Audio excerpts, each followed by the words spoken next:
Okay, so moving on to the AFC South.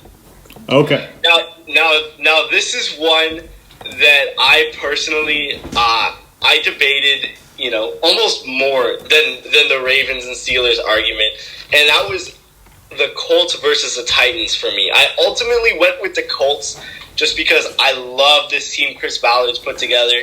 I love Frank Reich as a head coach. I think that, and mainly because I think that Phillip Rivers is a perfect median between Jacoby Brissett and Andrew Luck, and that gets them at least 10 wins this year. What do you think? Yeah, interesting. I agree with you. I was debating between the Colts and the Titans. Ultimately, I actually went with the Titans. I think they're a better team than the Colts, so that might be a hot take, but I just think what I saw from the Titans last year, although a lot of people, well, seemingly most people don't believe in this team. Like, they're being extremely underrated in my opinion. Yes, I don't think Ryan Tannehill is going to be as hot as he was at the end of the season last year, but in reality, he doesn't really need to be. He just needs to be a good enough quarterback to support the absolute monster that is Derrick Henry, the rushing title winner last year, one of the best running backs in the league, one of the most unstoppable running backs in the league. Even if you know he's getting the ball, you can't stop him. So if he stays healthy, I think the Titans offense is going to have a lot of success. They have A.J. Brown, who I could easily see being a breakout candidate player again this year, taking that step up. If he doesn't have a sophomore slump, I think that's really going to help them because he's a tremendous deep threat, as well as a guy that can make those tough third down contested catches. He honestly reminds me a lot of a young Michael Thomas. I say that, it's big words saying that because we've seen what Michael Thomas has become, but if you go back and watch him in his first year, in his second year, he was that guy. He was a guy that could just be a safety valve and be really reliable on third down. And if that can be A.J. Brown for this offense, I think they're going to strive. And I believe the report is now confirmed that they added Jadeveon Clowney on the defensive side of the ball. So this defense is going to be as dominant as it was last year. They have one of my favorite players at safety, Kevin Byard, just a tremendous ball hawk.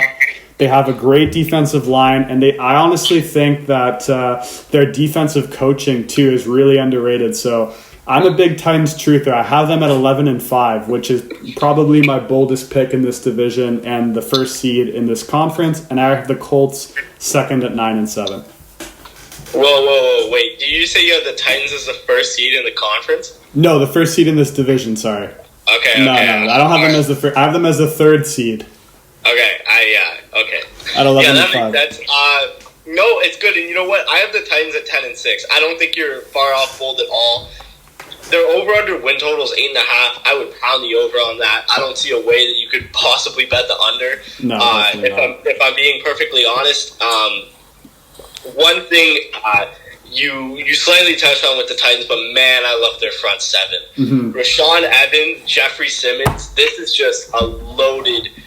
a loaded defense with a great defensive-minded coach in Mike Vrabel, who's proving to really know what he's doing running this team. The Titans, they just snuck into the playoffs at that 9-7 last year, and we saw them beat the 14-2 Ravens. And I don't think that's a fluke at all. I really do. I agree. I think that's fully sustainable. The reason I went with the Colts over the Titans, and again, I didn't even really. I would go. You could flip a coin, and I'd be fine with either side. But the Colts were a 500 team last year who made, though an old, a significant upgraded quarterback. And I think there's something to be said for the fact that Phillip Rivers was a top 10 quarterback in clean pocket passing numbers, which he didn't have much of on the Chargers. And now he's basically going from a bottom 5 to a top 5 O-line in the league. And I don't think you can understand how important that is. We know we both love Jonathan Taylor. The Colts are just they're built properly, and that's what I really like about them. How they were, as soon as GM Chris Ballard went in, he just attacked the trenches, and they added DeForest Buckner, and they have Justin Houston, and there's a lot to like. So I think a lot of people are saying this is a 3-team race for number one. I don't think the Texans are on the same level as the Colts and the Titans, and I think that you can't go wrong picking either of these teams. I'd say both of them go double-digit wins, though the AFC does look competitive this year, and I think they're both equally capable of making a run in the playoffs. Definitely.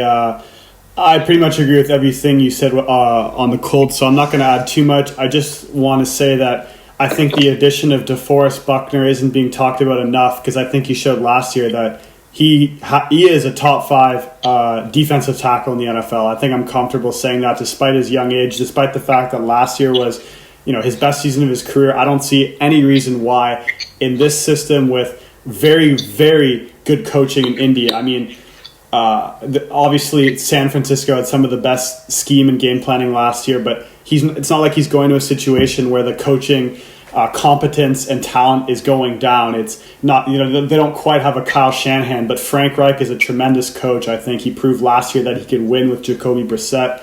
I agree with you, Phillip Rivers. Phillip Rivers is a perfect middle ground between Brissett and Luck. I think he'll do just enough to get it done. He has good enough weapons, and T.Y. Hilton, Michael Pittman, the recent draft pick, Paris Campbell, who a lot of people are talking about as a potential breakout guy this year. So I quite like them a lot. I think they'll definitely compete for the division with the Titans. I do like the Titans just a little bit more. It's kind of like a personal love for them. I want to see them do well. Yeah.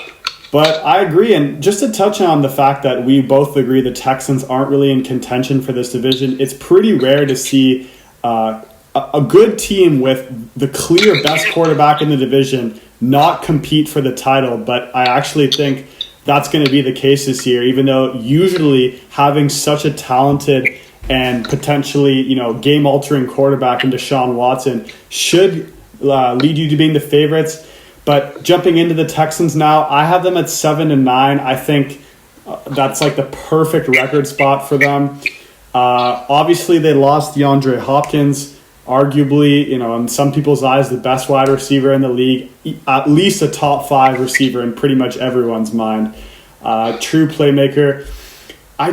When I watched the Texans play last year, I couldn't help but look at this team and just think, how are they good? Like, week in and week out, they would either look like a team that could win the Super Bowl or just a terrible team that didn't live up to the talent that they had on their roster. And I think that's really going to come back to bite them this year when they play 2 very, very disciplined teams in Tennessee and Indianapolis. And ultimately, that's why I think they won't compete for the division this year, despite, as I said, having easily the best quarterback in the division.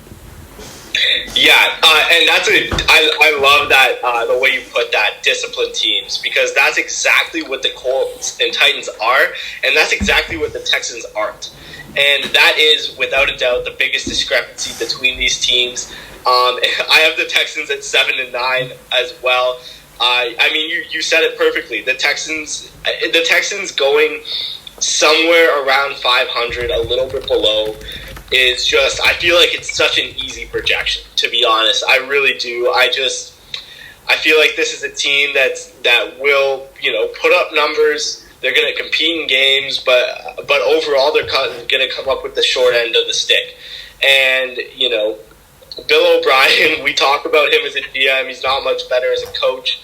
But there's really not much to say for the Texans. I would be surprised if they put up a winning record this year. Yeah, for sure. I would have to agree with you. I think, we summed it up pretty well for them. I wouldn't touch their over-under. I have it at 7.5. I mean, that's just too risky for me to go either way. Even if I do think they will be a 7-9 team, like they could so easily go 8-8. And so I wouldn't bet any money on that. Totally. And that's the thing. When you have that number right on where it is, that's a no bet. Same thing for me. Yeah. All right. So moving on to the Jaguars, I think we need a sound effect because we have a fire sale alert with this team. Yeah. It's pretty clear the Jags just want to get whoever that franchise QB is, whether it's Lawrence, Lance, Fields, whoever it's going to be. They have their win total is set at the lowest of any team, 4.5. I have them at 3-13, but I'm not really gonna bet it on under on 4.5 just because, you know, going 5-11 seems just as easy, even with this, you know, poor roster that they have. It's a rebuild year. I do like some of the moves that they made. Minshew is, you know, a slightly below average starting quarterback. He'll get them to a couple wins, maybe. But I mean, I don't know. I don't think there's much to say. Unless you see some unforeseen upside in the Jags about this team on their outlook for this season. No, I agree. I have them at 3-13 as well. This is easily the worst roster in the NFL. I mean, when you just look at the losses they sustained from last year, it's almost unbelievable. Nick Foles, not that big of a loss, but Calais Campbell, AJ Bouye, Leonard Fournette, Yannick Ngakoue, they just traded Ronnie Harrison. Like, it's unbelievable how they were willing to just unload everyone from a team that looked like they could win a Super Bowl very recently in 2017. But as you said, there's really not much to say. It's a poor roster. It's obvious that they're tanking. And I think they'll for sure be one of the 3 worst teams in the NFL this year. Yeah,